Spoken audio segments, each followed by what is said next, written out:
qué lujo tenemos en este momento de conversar con estos dos colegas que nos visitan, Alfredo Gorrochotegui y Luis de la Torre, y hemos decidido conversar juntos, Ángela Español desde el Instituto 512, de un tema muy especial.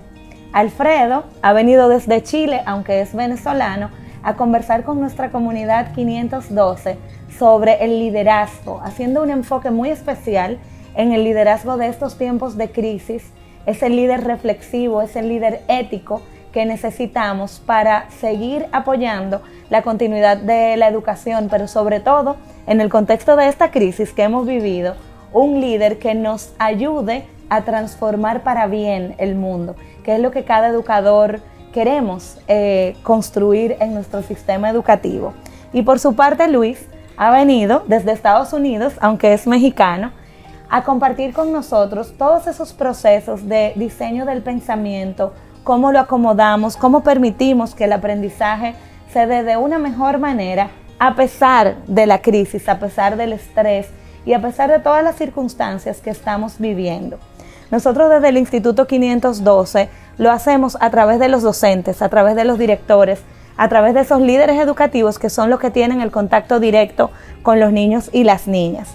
Y por eso nos ha parecido muy oportuno conversar juntos con un tema muy especial. Yo lo he llamado tiempo para pensar. Y venimos conversando desde la mañana de hoy, desde el día de ayer, en ese tiempo para pensar que un líder educativo responsable, comprometido, necesita para poder garantizar esa entrega que hacemos diariamente a nuestros niños y a nuestras niñas, en nuestro caso a nuestros docentes, a nuestros directores de escuela. Y ese tiempo para pensar, estamos reflexionando que es una responsabilidad, que no es un lujo que tenemos que darnos, que es un compromiso que tenemos que darnos. Vamos a iniciar esta conversación. Primero voy a dar la palabra a Alfredo y luego vamos a pasar de una vez la palabra a Luis para introducir este importante tema. Muy bien, muchas gracias por la invitación. Sí, es un tema muy sugerente. Yo pienso que en momentos de crisis los líderes tienen que especialmente detenerse a pensar. Y una crisis es un problema. La palabra problema se puede convertir en proyecto. Problema y proyecto tienen la misma raíz. Pro es ver, digamos, cuando el líder piensa, ve anticipadamente cómo solucionar el problema. No hay otra forma. Por lo tanto, tiene que detenerse. Entonces, el líder educativo que vive en una organización de muy alta intensidad emocional, porque bueno, son muchos grupos humanos, familias, niños, maestros, etcétera. Bueno, tiene muchas veces que buscar en su agenda, en su tiempo, momentos para pensar. Probablemente pueda ser en la madrugada, probablemente pueda ser en la tarde, pero lo tiene que hacer. La cantidad de libros que he leído y en las biografías de líderes que se han dedicado a momentos de crisis me sorprende y me hace también aprender. Todos tenían un lugar o un momento especial para pensar en los problemas. Yo creo que eso lo tenemos que estimular en los líderes educativos. Gracias, Alfredo. ¿Qué te parece, Luis? Justo ahorita que hablabas, me recordó cuando empezamos con el tema de esta educación, como de una manera mucho más formal en Quantum Learning, siempre al final del día, tanto a los adolescentes como a los adultos, les damos no solo un tiempo de reflexión, sino un motivo de reflexión. Tenían que escribir sus notas, tenían que hacer un mapa mental. Y ahora me he estado enfocando estos últimos meses al tema de atención plena, y es en la misma línea, es buscar un momento donde la persona esté plenamente en el momento y empiece a buscar ese equilibrio, esa sensación de tranquilidad que eventualmente le dará la plataforma para poder tener la creatividad. Porque, por ejemplo, en el tema de la atención plena, tú sabes, hablan de la ansiedad y la depresión y regresar a vivir el momento. Entonces, bueno, salvo, no sé, Salvador Dalí, que en uno de esos lugares vivía y podía ser creativo, claro. Creo que la mayoría de nosotros, nuestra creatividad surge en un espacio de paz, de confort.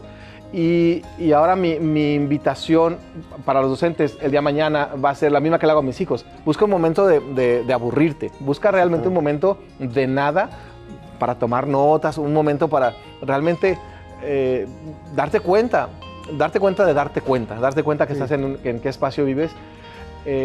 Y fue algo muy bonito en la pandemia porque tuvimos la oportunidad de convivir con mis padres, de estar con ellos varios meses, y el estar conviviendo con ellos de manera consciente fue realmente disfrutable, tanto para ellos como para mis papás, el poder estar ahí sin pensar que ya nos tenemos que ir, sin pensar que esto ya se va a acabar. Se acaba cuando se acaba y dura lo que dura. Entonces creo que ese es un momento muy confortable, como muy rico para que se pueda gestar, ya sea la creatividad o ya sea el espacio de convivencia como profundo, como íntimo, porque no tengo prisa. El momento es estar, y si estoy conmigo mismo lo disfruto, y si estoy contigo lo disfruto. Creo que también esa es una parte muy apropiada. Y por ejemplo, volviéndonos a los maestros y a los directivos, si es el momento de la junta, es el momento de la junta y lo disfruto. Si es el momento de dialogar con el padre del hijo conflictivo o del hijo brillante, también lo disfruto. Entonces nos movemos de ese continuo acelerar, y entonces llegamos al momento de la idea lenta, de la idea de espacio que comentabas anteriormente, ¿no? Ese espacio donde, bueno, vamos a estar y vamos a ver qué surge de lo que hay. Tengo un buen amigo que tiene una frase que me parece como muy oportuna: si viene, conviene. Entonces, si viene el momento de paz, tomémoslo y aprovechémoslo. Si viene el momento de prisa, bueno, metamos de prisa y aprovechémoslo también. Gracias, Luis. A propósito de lo que comentas de esos momentos de pensamiento lento, de reflexionar, le pregunto a Alfredo, ¿cómo se ve un líder educativo en medio de este contexto de crisis con tanta presión, donde la familia tiene mucha prisa, los estudiantes tienen mucha prisa, el sistema educativo tiene mucha presión y mucha prisa? ¿Cómo le damos esa respuesta de esa necesidad de hacer una pausa, de hacer una reflexión? ¿Cómo le damos esa respuesta a la comunidad que por un lado sea algo contundente, donde se explique por sí mismo y de hecho recibamos el apoyo de la comunidad? Cuando me refiero a la comunidad, me pongo en los zapatos de un director de escuela que debe explicarle a su grupo de docentes: necesito tomarme este día, hacer una pausa y pensar para ver qué sigue, porque no tengo hoy la respuesta.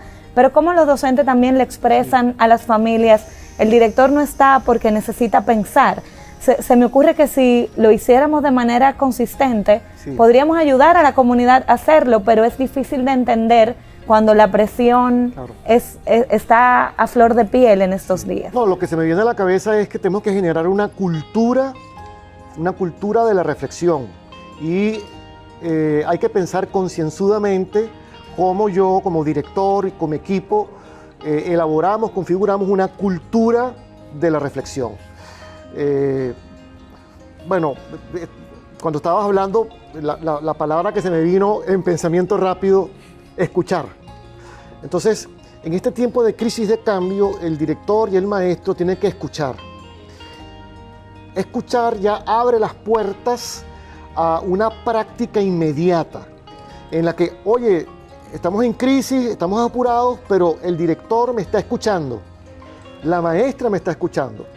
Digo esto para empezar a solucionar el problema, pero el problema no va a tener solución si los maestros y los directores no se sientan a planificar actividades donde ayuden a la comunidad a tomar conciencia de que es necesario, ¿verdad?, sentarse a pensar, sentarse a hablar.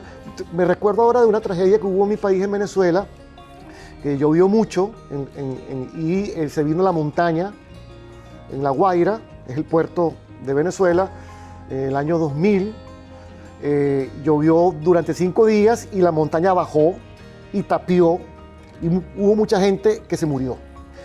Y después recuerdo, yo tengo muchos amigos allí, que en todas las reuniones, porque fui director de un colegio allí, por cierto, y aprendí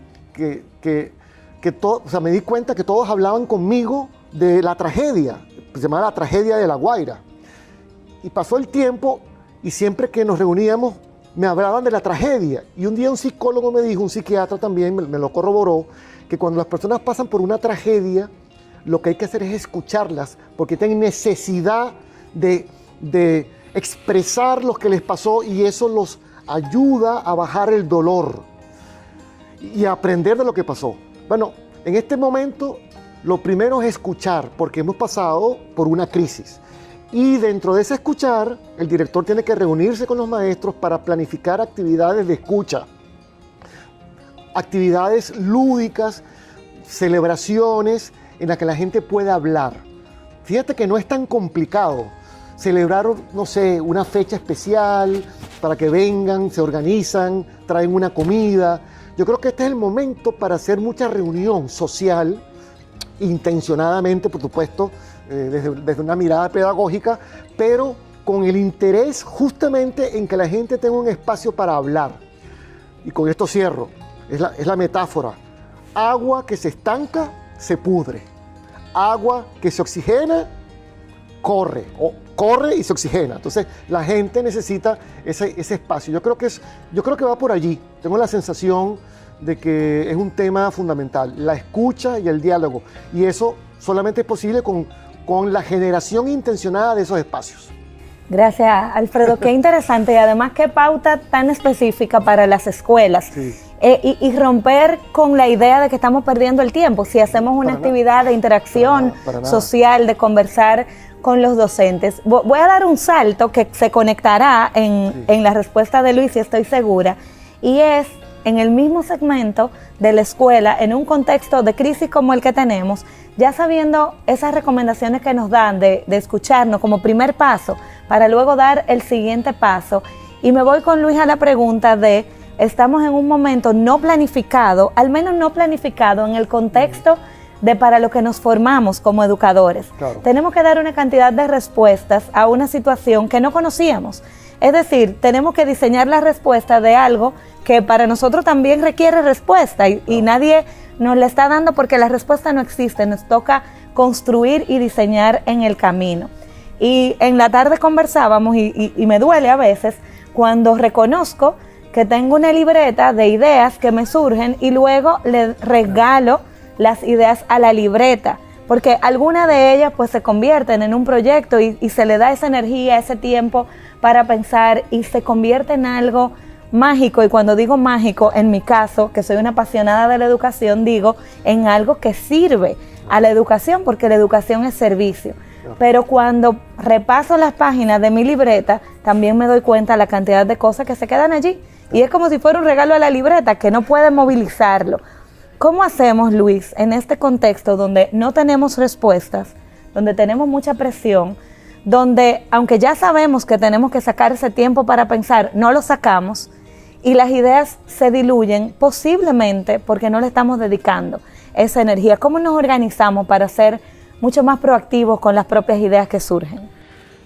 Yo creo que escuchándote y escuchando los regalos de la libreta, la primera pregunta que yo te haría para la misma reflexión es que a lo mejor esa idea no necesitaba salir de la libreta, ¿no?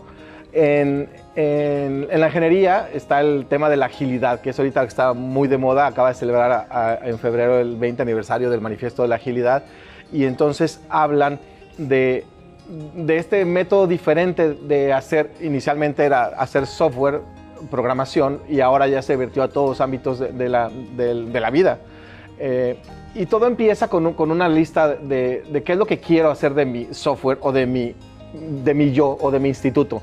Y esa lista es una lista extensa. Normalmente vienen el comprador del software y los de mercadotecnia, y, en fin, toda la gente se junta con ideas bien buenas, que en este caso, bueno, eres tú y tu creatividad. Y de esta, pues obviamente, como una entidad limitada, que es una empresa o una persona o una institución, pues solo puedes activar algunas de estas líneas de código para el programa, ¿no? Entonces se seleccionan los más importantes, los más trascendentes, y de estos se empiezan a trabajar pocos. Ahora, la ventaja de la agilidad, y donde a mí realmente me encanta, es que el resultado que se busca es un resultado que dé valor al cliente inmediatamente. Inmediatamente estamos hablando de 1 semana a 3 semanas. Entonces, el esfuerzo que va a hacer la organización va a ser a muy corto plazo, para lograr un resultado, para que el cliente perciba el valor y nos dé oportunidad de volver a hacer otra vuelta, otra iteración, y de ahí sigue la siguiente. Entonces, este proceso es bien interesante porque al terminar la primera iteración, regresas a tu libreta y entonces, ya sea tú sola o con alguien te ayude a elegir de ese, cuál es el que sigue para el próximo, se llama sprint, hablando de la velocidad. ¿Cuál es el que sigue? ¿Cuál es el que se va a llevar y se va a ejecutar? Y en el camino puede que no fructifique, puede ser que haya un bloqueo, por falta de presupuesto, por falta de tiempo, por falta de algo. Entonces esa idea se pone en un lugar especial, en un estacionamiento, y entonces regresamos para la siguiente idea de la libreta. Entonces eso nos da la oportunidad de hacer una rutina. Y entonces volviendo, por ejemplo, a lo que tú comentabas, podemos tener estas ideas de conversatorios y estos eventos de comida. Bueno, vamos a poner nuestra lista y vamos a elegir cuál aquellos la comunidad percibe como más valiosa, bien. Traigámosla, vemos el resultado, porque al final de un sprint siempre hay una retroalimentación de ver qué funcionó, qué podría ser mejor, sí. Y viendo ese resultado, es probable que la comunidad nos va a dar la oportunidad de crear otro espacio como el que estabas ofreciendo, de conversación, claro. o de paz, o un espacio de nada, que también puede ser muy valioso para crear ideas o para simplemente crear esta nueva rutina, porque algo que también es muy importante en la educación, y yo lo digo por ejemplo con mis hijos y en la educación en general, es el crear estas rutinas, estos hábitos. Sí. Y cómo vas a crear un hábito de comunicación efectiva si no tenemos los espacios y las rutinas para comunicación. ¿Cómo vamos a crear espacios para celebración cotidianos si no los hemos diseñado? Claro. ¿Recuerdas que todo tiene un propósito? Sí, ¿recuerdas? Sí. Y es lo mismo. Okay. Vamos a crear espacios de silencio con propósito, vamos a crear espacios de conversación con propósito, y vamos a crear listas de ideas que podamos dejar en la libreta con propósito, porque si quizá por el miedo que mis ideas se queden en la libreta, mejor ya no las plasmo. Y me estoy perdiendo la oportunidad de plasmar más ideas, porque se vale plasmar ideas y se vale dejarlas ahí, porque ese documento se va a convertir en un documento para tus nietos. Mira, tú hacías que yo tenía antes. Ay, mamá, se escribía en papel. Sí. Ah, no era electrónico. Buenísimo, ¿no? Sí. Buenísimo el tener el diseñar con propósito estos espacios. Yo estoy buscando ahora diseñar para mí mismo y para mi familia esos espacios de silencio. Sí. Porque ahora entre los aparatos electrónicos y bueno, las agendas con los hijos más pequeños, a veces no hay tiempo para la familia, a veces comemos deprisa, comemos en el carro, entonces buscar y también disfrutar comer en el carro, ¿por qué no? Porque eso nos da oportunidad de llegar a otro lugar más lejos, ¿verdad? Esa sería para mí la propuesta, el implementar algo de esto de la agilidad hacia estos proyectos que uno está diseñando, y de verdad que son resultados bien interesantes, porque como están orientados a valor, al final de las 2 semanas se ve algo valioso. O no, y entonces, bueno, celebremos que nada más perdimos 2 semanas, claro, y no perdimos 6 meses, como sucedía antes en la industria del software. Claro. Súper interesante, y ven cómo se conecta esto de diseñar los espacios, y caemos a que para cada una de las 2 intenciones, pues hay un punto de confluencia. Vámonos directamente estamos reflexionando sobre sacar esos espacios, poder ser mucho más productivos con las ideas y que tengan ese propósito, pero que además muestren un resultado. En educación, eso, vuelvo a la palabra mágico, cuando tú puedes hacer una propuesta y ver un resultado inmediatamente, que el resultado definitivamente afecta positivamente a cada niña, a cada niño en nuestro contexto educativo. Pero cuando conversamos, los escucho, pues pienso en los niños y en las niñas y en la familia. ¿Cómo trasladamos este proceso intencionado, planificado? ¿Cómo trasladamos esa importancia de crear rutinas para que los niños y las niñas, aparte de tenerlo en el contexto de la escuela, pues también puedan enriquecer sus ambientes más importantes? Porque al final de cuentas la escuela tiene un valor vital, pero la persona nace en el centro de una familia, sí. Y de hecho creo que los niños y las niñas pueden llevar algunas ideas, alguna esperanza a sus familias que también han estado en un contexto de crisis muy diverso. Además, vamos a decir que el que tenemos en la escuela, aunque es complejo, lo conocemos, lo manejamos, lo administramos. Lo que pasa en cada casa es tan diverso. ¿Cómo podemos hacer que esta misma conversación que tenemos llegue a las casas a través de un aporte que hagamos desde la escuela? Bueno, yo pienso que ese es un tema que hemos reflexionado en donde yo trabajo, en la Universidad San Sebastián, en la Facultad de Educación, justamente a través de la crisis. Hemos estado pensando muchísimo en la relación escuela-familia. Esa es una relación que hay que retomar y que se ha perdido justamente mientras más crisis hay en el ambiente, mientras más desconocimiento hay de lo que va a pasar, más unida tiene que estar la familia y la escuela. Pero la escuela hay que llamarla.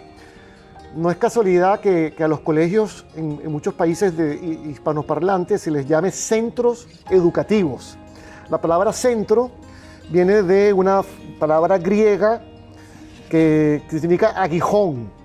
Entonces, el colegio es un aguijón en una comunidad. Entonces, es un sitio al cual asisten una gran comunidad y del cual parten unas grandes ideas. Eso es lo bonito del centro educativo. Entonces, hay que tomar conciencia también y hay que intencionar con mucha más fuerza y con mucho más propósito las relaciones con la familia y traer a la familia. El centro tiene los espacios, tiene las salas, se pondrán más luces, se hará algo especial, buscaremos un dinero para un café, pero traer a la familia al colegio y comenzar y abrir espacios de conversaciones con los padres sobre estos temas. Y los padres seguramente, en general, tienen una especial disposición. Entonces, yo pienso que es intencionar el trabajo con los padres. Yo creo hay muchos estudios respecto de esto y no olvidar, y a veces nos olvidamos de eso, que la verdadera calidad educativa requiere de la coherencia de muchos factores, es decir, de la convivencia y de la tributación de muchos factores. Creemos que es solamente el profesor, creemos que es solamente el estudiante, no. También hay que incorporar el espacio familiar. Si me permites, Ángela, sí, construyendo en esta idea, algo que me ha parecido muy pertinente en estos últimos meses que he trabajado con muchos adultos de manera muy cercana como coacheo, facilitación, sí, es que a los adultos nos gusta que nos escuchen, que nos tomen en cuenta. Entonces, si en este espacio traemos a un padre o una madre de familia que es buena cocinera, o que es buen pintor, o que es un escultor, o en fin, o músico, o lo que sea, al hijo le da la oportunidad de realmente presumir a sus padres, claro, y a los padres le da la oportunidad de volcar esa habilidad o esas competencias de regreso a la escuela. Yo creo que se pueden lograr resultados muy buenos, porque a veces hay padres de familia realmente talentosos que pudieran traer esa habilidad. Justo como contaste, músicos, hacer una noche musical, sí, sí, tocar instrumentos y disfrutar todos juntos. Y eso hace nuevamente que ese centro del que hablabas, sí, no sea únicamente un centro medianamente académico, sino sea un centro de convivencia y de crecimiento cultural. Claro. Más allá de simplemente esto. Por ejemplo, a mi esposa le gusta mucho ir a leer a los niños en la escuela. Entonces, el hecho de que ella vaya y les lean los niños en voz alta es enriquecedor para los niños. Realmente lo disfrutan, y la reconocen y les saludan en los pasillos. Y algo tan simple como leer, que vamos, no requiere un talento excepcional, para el niño marca una diferencia. Y algunos de ellos han adquirido el gusto por la lectura debido a que, bueno, viene la mamá del niño a leer en el salón de clase. Entonces así, pues quizás quieran el gusto por la música, o el gusto por la cocina, o el gusto por el baile, o cualquier otra cosa, y hacemos que esa convivencia en este centro educativo se vuelva todavía mucho más plena. Sí, es como descubrir qué habilidades hay en los padres para invitar a exponerlas en el centro, y entonces eso genera un espacio de informalidad, de espontaneidad muy interesante. Sí, muy interesante. Y de hecho los escucho y le devolvemos el rol verdadero a la escuela, que es la columna vertebral de la comunidad en la que se encuentra.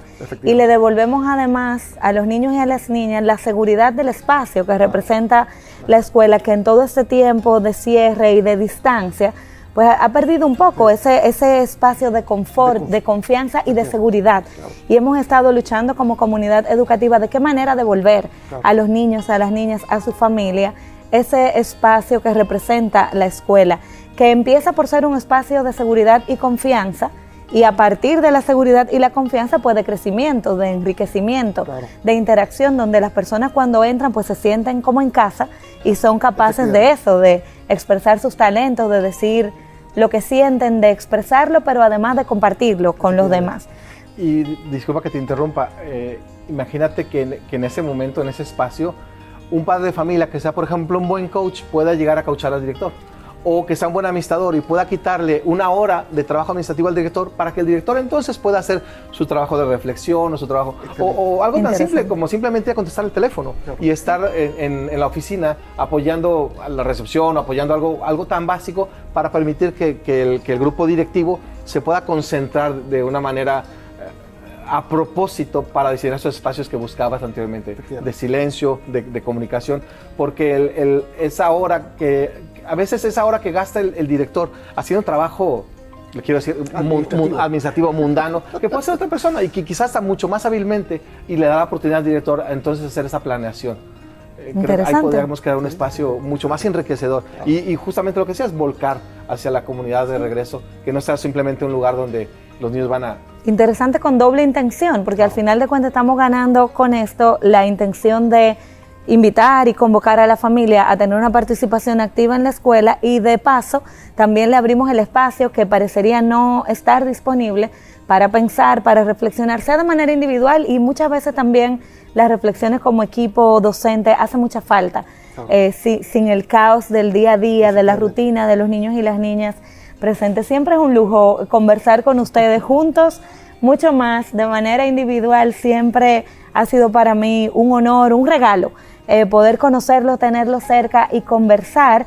Pienso que hemos abordado un tema que a nuestra comunidad le viene muy bien en este momento, pero que si lo vemos en 5 años va a seguir vigente, porque como seres humanos los espacios de reflexión, de crecimiento y de pensar no son porque estamos en medio de una crisis, son porque ojalá lo hubiésemos pensado antes y la crisis no hubiese venido distinto, porque ya hubiésemos tenido esa agilidad. Para ir cerrando, si quieren dar algún mensaje final, recuerden que llamamos a nuestra conversación Tiempo para Pensar, y con ese título, ¿cómo nos despedimos de nuestra comunidad? Bueno, yo simplemente decir que tenemos que planificar nuestro tiempo. O sea, el tiempo vale oro, y hay que tomar conciencia que tenemos que tener más orden personal. Parece que, no sé, que estuviese diciendo así como algo exagerado, pero uno tiene que tener orden personal, y el orden personal ayuda al orden mental. Entonces, en ese orden personal, semanalmente, tener un espacio de reflexión. O sea, dedicarle, yo también he hecho coaching a muchos directores escolares en varios países en Latinoamérica, y cuando hablamos del manejo del tiempo, siempre he descubierto que son muy felices cuando le enseñamos a organizar su tiempo, y dentro de su tiempo que tengan un momento de soledad o de lectura. Es increíble las manifestaciones de alegría cuando ven que pueden hacer una cuadrícula mensual, semanal, y tienen 2 espacios en la semana intencionados, evidentemente, ¿verdad? Como tú decías, como una agenda, como una cita, que me comprometo yo a dedicarle tiempo. Yo creo que tenemos que pensar un poquito más planificadamente en el tiempo, porque el tiempo se escapa como el agua entre las manos, y se puede perder mucho tiempo. Por lo tanto, yo creo que hay que planificarlo, hay que pensar los domingos o los sábados o no sé qué día en la semana, cada quien verá, bueno, esta semana cómo la voy a aprovechar al máximo. Y cuando yo digo aprovechar al máximo, es que haya un espacio de examinación personal, de reflexión, y eso tiene su fruto. Eso diría yo. Gracias, Alfredo. Luis. Yo creo que para mí la frase sería darnos permiso. O sea, que el docente se dé permiso de bajar el ritmo, se dé permiso de acelerar el ritmo, se dé permiso de escuchar, se dé permiso de molestarse, se dé permiso de decir, hoy voy a tomarme una hora para mí, para trabajar. O sea, el dejar la culpabilidad, porque a veces nos volcamos en este rápido, y no hay ese rápido lento del que hablabas anteriormente, sino un rápido porque creemos que necesitamos hacerlo así. Claro. darnos permiso de equivocarnos, darnos permiso de hacer proyectos y que no funcionen, darnos permiso de dejar ideas en el cuaderno, darnos permiso de poner ideas loquísimas. Creo que para mí esa sería la recomendación, el aceptarnos humanos, aceptarnos falibles, aceptarnos cansados y poder decirle a nuestro grupo directivo, hoy estoy cansado, hoy me voy temprano porque hoy estoy muy bien, me voy a ir con mi esposa y mis hijos a tomar un helado, o sea, todo eso, realmente, nuevamente con un propósito, el decir, voy a diseñar estos espacios porque yo sé que voy a regresar mejor. Yo sé que si acepto mis errores y lo conversamos, yo sé que aprendo y me convierto en un mejor maestro, en un mejor directivo. Excelente. Y además enseñamos a nuestros alumnos también, claro, a darse permiso, a intentar, a fallar y a tener momentos de reflexión. Creo que a mí como padre me falta el crear ese espacio para reflexión intencionada, porque me doy oportunidad de reflexionar muchas veces al día, porque lo hago consciente, pero a veces ellos no se dan cuenta que reflexioné, que pensé o que me senté un momento simplemente a ver el pasto crecer. Entonces, hacerlo intencionado para que ellos vean que se vale. Y a veces un poquito forzado invitarlos a este espacio que a veces no les encanta de reflexión o de bajar el ritmo, como con vista a largo plazo. Yo creo que nuestros directivos pueden beneficiarse de esa oportunidad de modelar todas estas cosas con intención y después recoger ese aprendizaje, digamos, como investigación. Hice esto y mi comunidad reaccionó así. Creo que puede ser algo mucho aprendizaje, ¿verdad? Puede haber mucho aprendizaje. Gracias, Luis. Claro que sí. Gracias, Alfredo. Gracias, Luis. La verdad es que en la conversación yo he aprendido mucho. Y tengo muchas notas y tomo como la decisión constante de evaluarme, de paso pues asumir el compromiso de también darnos permiso, tomar esos espacios, que la comunidad se tome esos espacios. Estamos todo el tiempo conversando, comunicándonos y qué interesante tener esta conversación el día de hoy, poder compartirla muy pronto con la comunidad y que tantas personas que nos siguen, que confían en nosotros, pues tengan la confianza de que estamos tomando decisiones de reflexionar por nosotros mismos, porque sabemos que cuando construimos nosotros mismos, pues somos mejores para ellos, para nuestra comunidad, que es a quienes servimos. Y de paso que, además de la gran profundidad que hay en cada una de sus palabras, pero también hay unos elementos muy prácticos que muy rápidamente cada uno de nuestros docentes, de nuestros directores va a poder asumir y poner en práctica en sus centros educativos, devolver al centro educativo su rol, esa columna vertebral de cada comunidad en nuestro país. Qué riqueza si conseguimos hacer de la reflexión una cultura, como decían hace un momentito. Vamos a despedirnos, quiero como cerrar con unas notas muy especiales que tomé, recordando que nombramos al espacio Tiempo para Pensar, recordando que nos estamos comprometiendo con ese tiempo para pensar en el líder educativo que soy, en el líder educativo que quiero ser y en cómo lo quiero ser paso a paso. Sabemos que aquí hemos quedado claro de que debe haber intencionalidad para lograrlo, debemos planificar esos espacios. Luis al final decía, darnos permiso, a veces se nos hace muy difícil darnos permiso y es una oportunidad de crecimiento que tenemos a la mano, crear esos espacios. Recuerdo que dijimos de silencio, de reflexión, de soledad. La soledad no siempre es mala, la soledad es muy necesaria muchas veces. También espacios de lectura. Recuerdo que en la mañana una frase de Gabriela Mistral pues nos convocaba a los docentes a la importancia de la lectura. Démonos esa oportunidad. Me quedo también con una expresión que mencionaste, Alfredo, de mientras hay más crisis, hay más necesidad de tener a la familia unida. Yo quiero atreverme a agregar que mientras más crisis hay, pues más unida debe estar también nuestra comunidad educativa, que son los profesores, que son los estudiantes, que son los directores, que somos los líderes educativos de los diferentes segmentos, pero que también es el Estado en su rol de regulador de la educación. Mientras mayor es la crisis, más unidos debemos estar.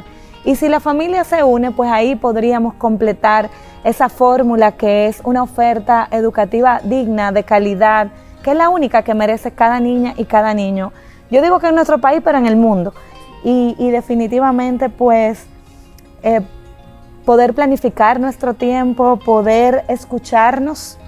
Vamos a quedarnos con eso de escucharnos, y al escucharnos, escuchar a nuestros niños y a nuestras niñas que vienen con unas realidades a partir de la crisis que hemos vivido, tan distintas, tan distantes incluso uno de otro, y quieren contar con nosotros, y a veces tenemos tanta prisa hasta para escucharlos, muchas veces porque tampoco estamos siendo escuchados. Entonces hagamos de esto una cadena positiva que cambie la dinámica que estamos teniendo de esta presión, de esta prisa, que no significa que dejemos de un lado el sentido de urgencia que tiene la situación, lo tenemos y es nuestro compromiso, pero que en cada pausa pues se le da muchísima más relevancia, respeto y responsabilidad a ese sentido de urgencia que debemos tener el día de hoy para la educación de hoy, sin afectar la educación de mañana, pensando siempre en el futuro. Nuevamente gracias Alfredo, gracias Luis, es un honor para nuestra comunidad 512, para mí de manera personal,